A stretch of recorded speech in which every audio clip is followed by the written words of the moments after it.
طالبان د پخوانیو امنیتي کسانو ته اعلان کړې بخښنه په جدید توګه عملي کړې.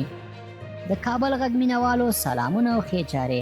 په دې هیله چې زموږ چینل سبسکرایب او دا ویډیو مخکې شیر کړئ. امریکا او یو شمېر نورو هیوادونو پر طالبانو غږ کړی چې د افغان امنیتي ځواکونو مخکینیو غړو ته اعلان کړې بخښنه عملي کړي. د امریکا د بهرنیو چارو وزارت لخوا خپاره شوې ګډه وینا پاڼه کې دغو هیوادونو په افغانستان کې د پخوانیو امنیتي کسانو د هدفي وژنو او په زور ورکولو په اړه ژور اندېښنه ښودلې.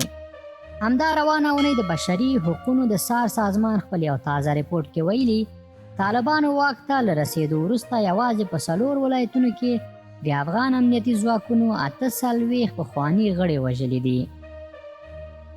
د طالبانو له واکمنېدو راهیسې دا ډول پیښې بیا تکرار شوي دي او ډېر ځله یې پر طالبان اچول شوي.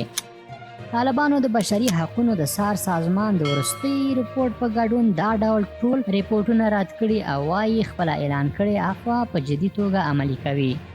په د امریکا او 21 نور هیوادونو شریک اعلامیه کې راغلي د پخوانیو امنیتي کسانو وژنه او لادرکه کېدنه له بشري حقوقو سرغړونه ده او د بخښنې له هغې ژمنې سره په ټکر کې ده چې طالبانو واک ته له رسېدو وروسته کړې وه. دې هیوادونو پر طالبانو غږ کړی چې اعلان کړې بخښنه په اغېزمنه توګه په ټول هیواد کې د طالبانو د ټولو لیکو لخوا پر ځای کړی شي. د امریکا د بهرنیو چارو وزارت لخوا په خپاره شوې ګډه اعلامیه کې دغه راز غوښتنه شوې چې ریپورټ شوې قضیې باید په سمه او رڼه توګه وڅېړل شي، مسؤلینو ته اجازه ورکړل شي او د دې ګامونو پایلې د نورو وژنو او ورکېدو د مخنیوي په موخه خپرې شي. دغه راز طالبانو ته خبرداری ورکړل شوی چې د هغوی د کړنو له مخې به ورسره چلند کیږي. نړیواله ټولنه ټینګار کوي چې د طالبانو په رسمیت پیژندلو لپاره مهمه ده چې دا ډول یو شمېر مهم شرطونه پوره کړي او بشري حقوقو ته درناوی دې لړ کې یو مهم شرط بلل کیږي.